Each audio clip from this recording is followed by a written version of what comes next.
नमस्कार। Story bot में आपका हार्दिक स्वागत है। आज हम आपके लिए लेकर आए हैं मुंशी प्रेमचंद की लिखी कहानी अग्नि समाधि। साधु संतों के सत्संग से बुरे भी अच्छे हो जाते हैं, किंतु पयाग का दुर्भाग्य था कि उस पर सत्संग का उल्टा ही असर हुआ। उसे गांजे, चरस और भंग का चस्का पड़ गया, जिसका फल यह हुआ कि एक मेहनती उद्यमशील युवक आलस्य का उपासक बन बैठा। जीवन संग्राम में यह आनंद कहां? किसी वट वृक्ष के नीचे धूनी जल रही है, एक जटाधारी महात्मा विराज रहे हैं, भक्तजन उन्हें घेरे बैठे हुए हैं और तिल तिल पर चरस के दम लग रहे हैं। बीच बीच में भजन भी हो जाते हैं। मजूरी धातुरी में यह स्वर्ग सुख कहां? चिलम भरना पयाग का काम था। भक्तों को परलोक में पुण्य फल की आशा थी। पयाग को तत्काल फल मिलता था। चिलमों पर पहला हक उसी का होता था। महात्माओं के श्रीमुख से भगवत चर्चा सुनते हुए वह आनंद से विह्वल हो उठता था। उस पर आत्मविस्मृति सी छा जाती थी। वह सौरभ, संगीत और प्रकाश से भरे हुए एक दूसरे ही संसार में पहुंच जाता था। इसलिए जब उसकी स्त्री रुक्मिन रात के 10-11 बज जाने पर उसे बुलाने आती तो पयाग को प्रत्यक्ष क्रूर अनुभव होता। संसार उसे कांटों से भरा हुआ जंगल सा दिखता।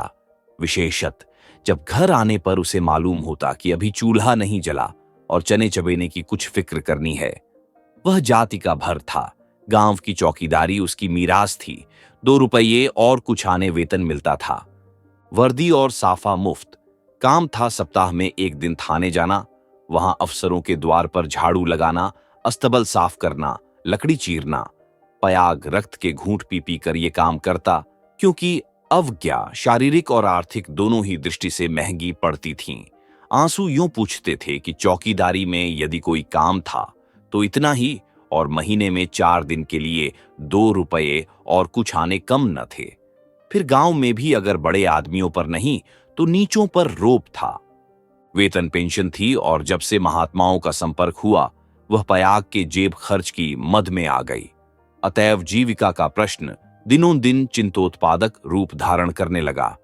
इन सत्संगों के पहले यह दंपति गांव में मजदूरी करता था। रुक्मिन लकड़ियां तोड़कर बाजार ले जाती। पयाग कभी आरा चलाता, कभी हल जोतता, कभी पुर हाँकता। जो काम सामने आ जाए उसमें जुट जाता था। हंसमुख, श्रमशील, विनोदी, निर्द्वंद्व आदमी था, और ऐसा आदमी कभी भूखों नहीं मरता। उस पर नम्र इतना कि किसी काम के लिए नहीं न करता।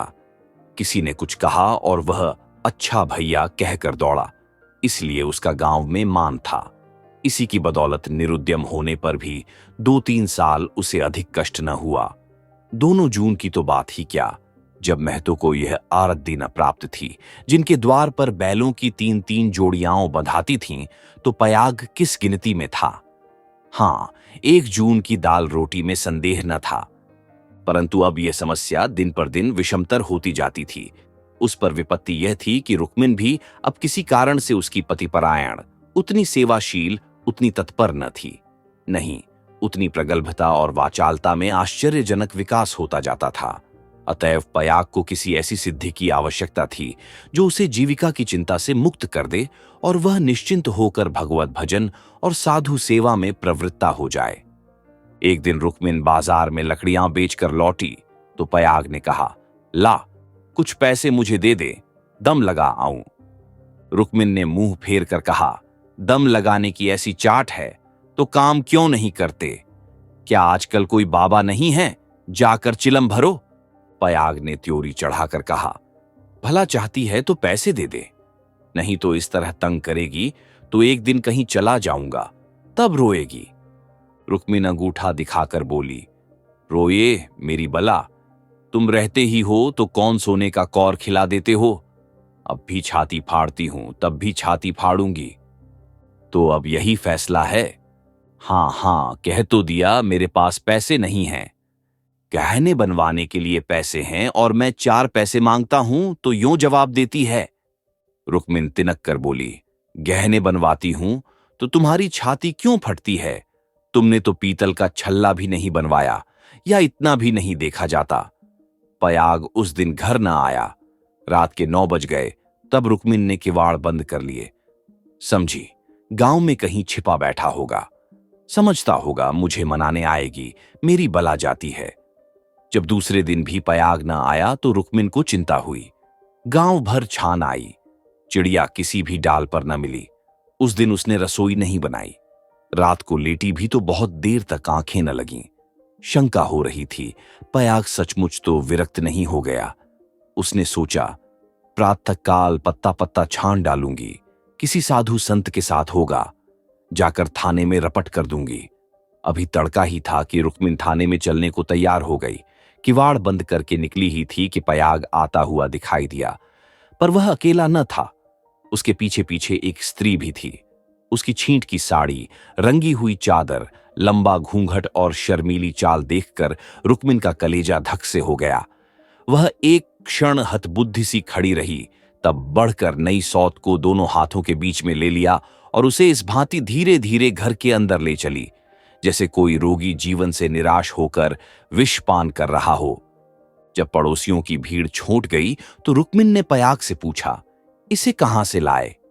पयाग ने हंसकर कहा, घर से भागी जाती थी, मुझे रास्ते में मिल गई। घर का काम धांधा करेगी, पड़ी रहेगी। मालूम होता है मुझसे तुम्हारा जी भर गया। पयाग ने तिरछी चितवनों से देखकर कहा, दूत पगली, इसे तेरी सेवा टहल करने को लाया हूं। नई के आगे पुरानी को कौन पूछता है? चल, मन जिससे मिले वही नई है, मन जिससे न मिले वही पुरानी है। ला, कुछ पैसा हो तो दे दे, 3 दिन से दम नहीं लगाया, पैर सीधे नहीं पड़ते। हाँ देख, 2-4 दिन इस बेचारी को खिला पिला दे, फिर तो आप ही काम करने लगेगी। रुक्मिन ने पूरा रुपया लाकर पयाग के हाथ पर रख दिया। दूसरी बार कहने की जरूरत ही न पड़ी। पयाग में चाहे और कोई गुण हो या न हो, यह मानना पड़ेगा कि वह शासन के मूल सिद्धांतों से परिचित था। उसने भेद नीति को अपना लक्ष्य बना लिया था। 1 मास तक किसी प्रकार की विघ्न बाधा न पड़ी। रुक्मिन अपनी सारी चौकड़ियां भूल गई थी। बड़े तड़के उठती, कभी लकड़ियां तोड़कर, कभी चारा काटकर, कभी उपले पाट कर बाजार ले जाती। वहां जो कुछ मिलता उसका आधा तो पयाग के हत्थे चढ़ा देती। आधों में घर का काम चलता। वह सौत को कोई काम न करने देती। पड़ोसियों से कहती, बहन सौत है तो क्या है, तो अभी कल की बहुरिया, 2-4 महीने भी आराम से न रहेगी तो क्या याद करेगी। मैं तो काम करने को हूं ही। गांव भर में रुक्मिन के शील स्वभाव का बखान होता था, पर सत्संगी घाघ पयाग सब कुछ समझता था और अपनी नीति की सफलता पर प्रसन्न होता था। एक दिन बहू ने कहा, दीदी अब तो घर में बैठे बैठे जी उबता है, मुझे भी कोई काम दिला दो। रुक्मिन ने स्नेह सिंचित स्वर में कहा, क्या मेरे मुख में कालिख पुतवाने पर लगी हुई है? भीतर का काम किए जा, बाहर के लिए मैं हूं ही। बहू का नाम कौशल्या था, जो बिगड़कर सिलिया हो गया था। इस वक्त सिलिया ने कुछ जवाब न दिया, लेकिन वह लौंडियों की दशा अब उसके लिए असह्य हो गई थी। वह दिन भर घर का काम करते करते मरे, कोई नहीं पूछता। रुक्मिन बाहर से 4 पैसे लाती है तो घर की मालकिन बनी हुई है। अब सिलिया भी मजूरी करेगी और मालकिन का घमंड तोड़ देगी। पयाग पैसों का यार है, ये बात उससे अब छिपी न थी। जब रुक्मिन चारा लेकर बाजार चली गई तो उसने घर की टट्टी लगाई और गांव का रंग ढंग देखने के लिए निकल पड़ी। गांव में ब्राह्मण, ठाकुर, कायस्थ, बनिए सभी थे। सिलिया ने शील और संकोच का कुछ ऐसा स्वांग रचा कि सभी स्त्रियां उस पर मुग्ध हो गईं। किसी ने चावल दिया, किसी ने दाल, किसी ने कुछ। नई बहू की आवभगत कौन न करता। पहले ही दौरे में सिलिया को मालूम हो गया कि गांव में पिसनहारी का स्थान खाली है और वह इस कमी को पूरा कर सकती है। वह यहां से घर लौटी तो उसके सिर पर गेहूं से भरी हुई एक टोकरी थी। पयाग ने पहर रात ही से चक्की की आवाज सुनी तो रुक्मिन से बोला, आज तो सिलिया अभी से पीसने लगी। रुक्मिन बाजार से आटा लाई थी। अनाज और आटे के भाव में विशेष अंतर न था। उसे आश्चर्य हुआ कि सिलिया इतने सवेरे क्या पीस रही है। उठकर कोठरी में आई तो देखा कि सिलिया अंधेरे में बैठी कुछ पीस रही है। उसने जाकर उसका हाथ पकड़ लिया और टोकरी को उठाकर बोली, तुझसे किसने पीसने को कहा है? किसका अनाज पीस रही है? सिलिया ने निश्शंक होकर कहा, तुम जाकर आराम से सोती क्यों नहीं? मैं पीसती हूं तो तुम्हारा क्या बिगड़ता है? चक्की की घुमुर घुमुर भी नहीं सही जाती। लाओ, टोकरी दे दो। बैठे बैठे कब तक खाऊंगी? 2 महीने तो हो गए। मैंने तो तुझसे कुछ नहीं कहा। तुम कहो चाहे न कहो, अपना धर्म भी तो कुछ है। तू अभी यहाँ के आदमियों को नहीं जानती। आटा तो पिसाते सबको अच्छा लगता है, पैसे देते रोते हैं, किसका गेहूं है? मैं सबेरे उसके सिर पर पटकाऊंगी। सिलिया ने रुक्मिन के हाथ से टोकरी छीन ली और बोली, पैसे क्यों न देंगे? कुछ बेगार करती हूं। तू न मानेगी, तुम्हारी लौंडी बनकर न रहूंगी। ये तकरार सुनकर पयाग भी आ पहुंचा और रुक्मिन से बोला, काम करती है तो करने क्यों नहीं देती? अब क्या जन्म भर बहुरिया ही बनी रहेगी? हो गए 2 महीने। तुम क्या जानो, नाक तो मेरी कटेगी। सिलिया बोल उठी, तो क्या कोई बैठे खिलाता है? चौका बर्तन, झाड़ू बहारू, रोटी पानी, पीसना कूटना, ये कौन करता है? पानी खींचते खींचते मेरे हाथों में घट्ठे पड़ गए। मुझसे अब सारा काम न होगा। पयाग ने कहा, तो तू ही बाजार जाया कर, घर का काम रहने दे, रुक्मिन कर लेगी।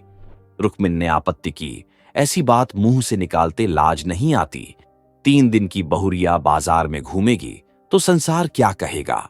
सिलिया ने आग्रह करके कहा, संसार क्या कहेगा? क्या कोई ऐब करने जाती हूं? सिलिया की डिग्री हो गई। आधिपत्य रुक्मिन के हाथ से निकल गया। सिलिया की अमलदारी हो गई।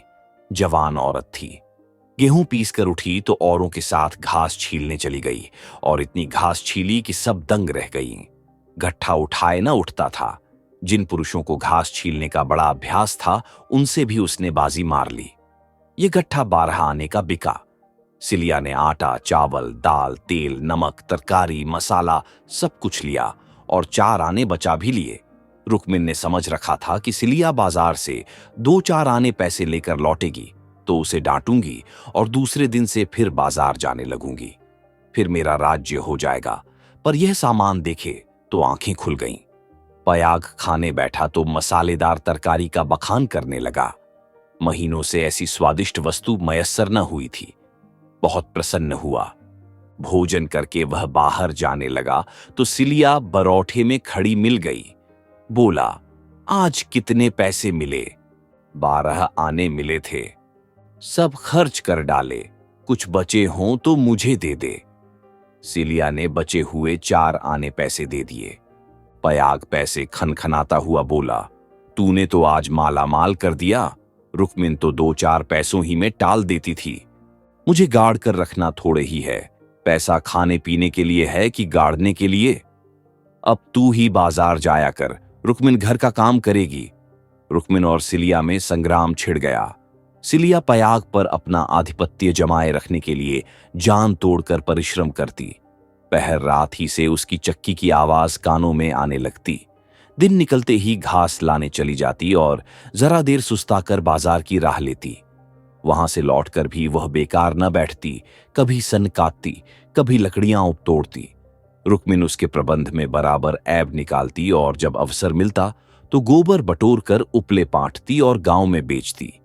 पयाग के दोनों हाथों में लड्डू थे। स्त्रियां उसे अधिक से अधिक पैसे देने और स्नेह का अधिकांश देकर अपने अधिकार में लाने का प्रयत्न करती रहती। पर सिलिया ने कुछ ऐसी दृढ़ता से आसन जमा लिया था कि किसी तरह हिलाए न हिलती थी। यहां तक कि एक दिन दोनों प्रतियोगियों में खुल्लम खुल्ला ठन गई। एक दिन सिलिया घास लेकर लौटी तो पसीने से तर थी। फागुन का महीना था, धूप तेज थी। उसने सोचा, नहाकर तब बाजार जाऊंगी। घास द्वार पर ही रखकर वह तालाब में नहाने चली गई। रुक्मिन ने थोड़ी सी घास निकालकर पड़ोसिन के घर में छिपा दी और गट्ठे को डीला करके बराबर कर दिया। सिलिया नहाकर लौटी तो घास कम मालूम हुई। रुक्मिन से पूछा। उसने कहा, मैं नहीं जानती। सिलिया ने गालियां देनी शुरू की। जिसने मेरी घास छुई हो, उसकी देह में कीड़े पड़ें, उसके बाप और भाई मर जाएं, उसकी आंखें फूट जाएं। रुक्मिन कुछ देर तक तो जब्त किए बैठी रही। आखिर खून में उबाल आ ही गया। झल्ला कर उठी और सिलिया के 2-3 तमाचे लगा दिए। सिलिया छाती पीट पीट कर रोने लगी। सारा मोहल्ला जमा हो गया। सिलिया की सुबुद्धि और कार्यशीलता सभी की आंखों में खटकती थी। वह सबसे अधिक घास क्यों छीलती है, सबसे ज्यादा लकड़ियां क्यों लाती है, इतने सवेरे क्यों उठती है, इतने पैसे क्यों लाती है। इन कारणों ने उसे पड़ोसियों की सहानुभूति से वंचित कर दिया था। सब उसी को बुरा भला कहने लगी।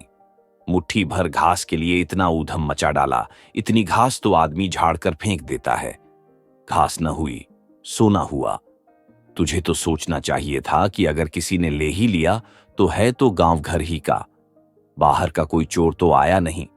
तूने इतनी गालियां दी तो किसको दी, पड़ोसियों ही को तो। संयोग से उस दिन पयाग थाने गया हुआ था।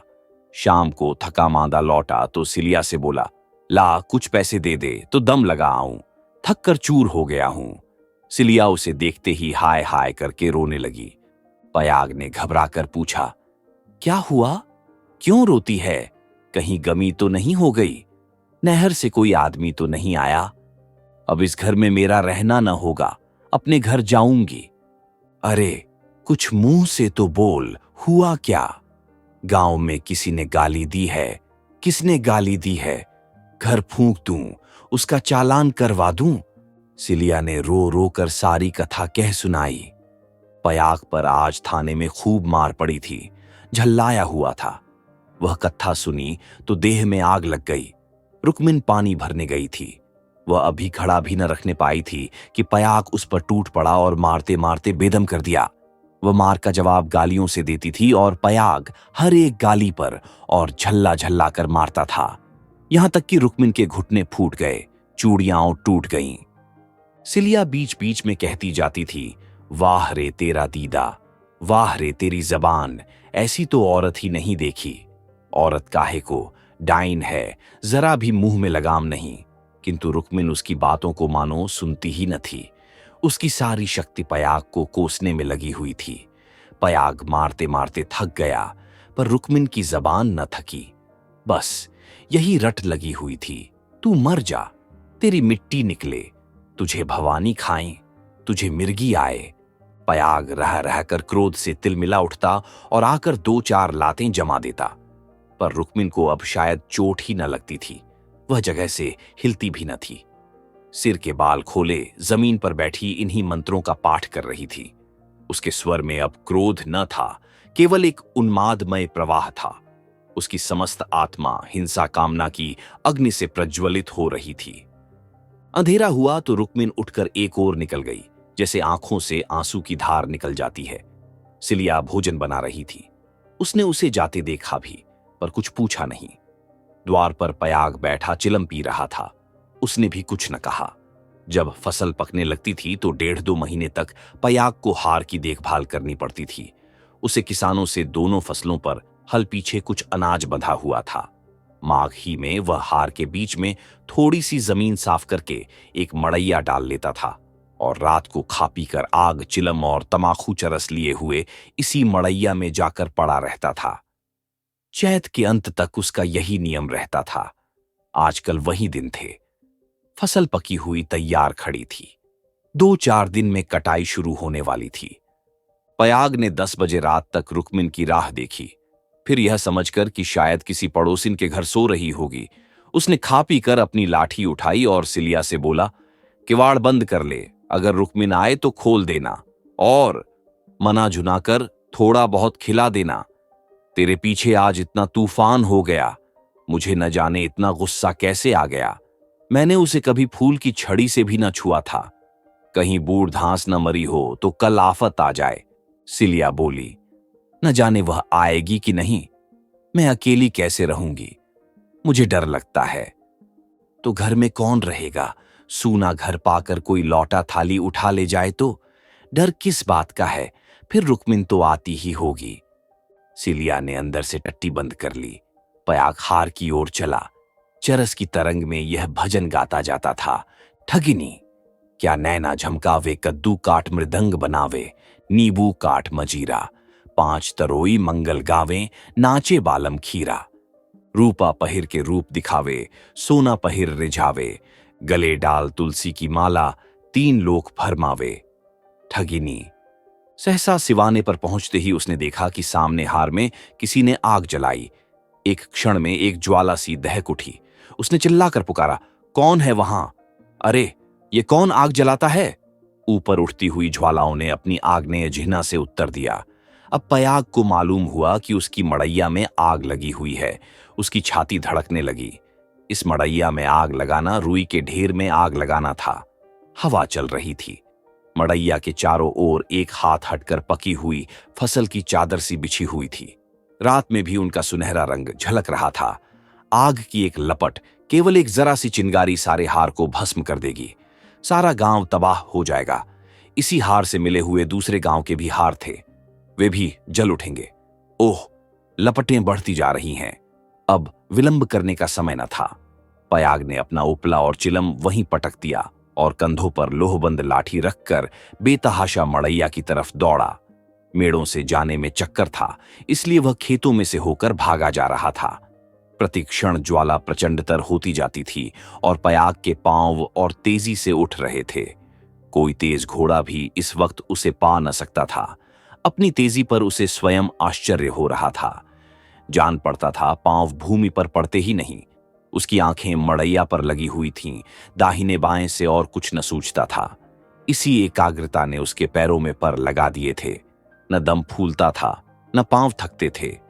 3-4 फरलांग उसने 2 मिनट में तय कर लिए और मड़ैया के पास जा पहुंचा।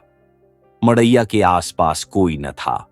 किसने यह कर्म किया है, यह सोचने का मौका न था। उसे खोजने की तो बात ही और थी। पयाग का संदेह रुक्मिन पर हुआ, पर यह क्रोध का समय न था। ज्वालाएं कुचाली बालकों की भांति ठट्ठा मारती, धक्कम धक्का करती, कभी दाहिनी ओर लपकती और कभी बाईं तरफ। बस ऐसा मालूम होता था कि लपट अब खेत तक पहुंची, अब पहुंची। मानो ज्वालाएं आग्रहपूर्वक क्यारियों की ओर बढ़ती और असफल होकर दूसरी बार फिर दूने वेग से लपकती थीं। आग कैसे बुझे? लाठी से पीट कर बुझाने का गौ न था। वह तो निरी मूर्खता थी। फिर क्या हो? फसल जल गई तो फिर वह किसी को मुंह न दिखा सकेगा। आह, गांव में कोहराम मच जाएगा, सर्वनाश हो जाएगा। उसने ज्यादा नहीं सोचा। गंवारों को सोचना नहीं आता। पयाग ने लाठी संभाली, जोर से एक छलांग मारकर आग के अंदर मड़ैया के द्वार पर जा पहुंचा। जलती हुई मड़ैया को अपनी लाठी पर उठाया और उसे सिर पर लिए सबसे चौड़ी मेड़ पर गांव की तरफ भागा। ऐसा जान पड़ा मानो कोई अग्नियान हवा में उड़ता चला जा रहा है। फूस की जलती हुई धाज्जियां उसके ऊपर गिर रही थीं, पर उसे इसका ज्ञान तक न होता था। एक बार एक मूठा अलग होकर उसके हाथ पर गिर पड़ा। सारा हाथ भुन गया, पर उसके पांव पल भर भी नहीं रुके। हाथों में जरा भी हिचक न हुई। हाथों का हिलना खेती का तबाह होना था। पयाग की ओर से अब कोई शंका न थी। अगर भय था तो यही कि मड़ैया का वह केंद्र भाग, जहां लाठी का कुंदा डालकर पयाग ने उसे उठाया था, न जल जाए, क्योंकि छेद के फैलते ही मड़ैया उसके ऊपर आ गिरेगी और अग्नि समाधि में मग्न कर देगी। पयाग यह जानता था और हवा की चाल से उड़ा चला जाता था। 4 फरलांग की दौड़ है। मृत्यु अग्नि का रूप धारण किए हुए पयाग के सर पर खेल रही है और गांव की फसल पर। उसकी दौड़ में इतना वेग है कि ज्वालाओं का मुंह पीछे को फिर गया है और उसकी दाहक शक्ति का अधिकांश वायु से लड़ने में लग रहा है। नहीं तो अब तक बीच में आग पहुंच गई होती और हाहाकार मच गया होता। 1 फरलांग तो निकल गया। पयाग की हिम्मत ने हार नहीं मानी। वह दूसरा फरलांग भी पूरा हो गया। देखना पयाग, 2 फरलांग की और कसर है। पांव जरा भी सुस्त न हो। ज्वाला लाठी के कुंदे पर पहुंची और तुम्हारे जीवन का अंत है। मरने के बाद भी तुम्हें गालियां मिलेंगी। तुम अनंत काल तक आहों की आग में जलते रहोगे। बस 1 मिनट और।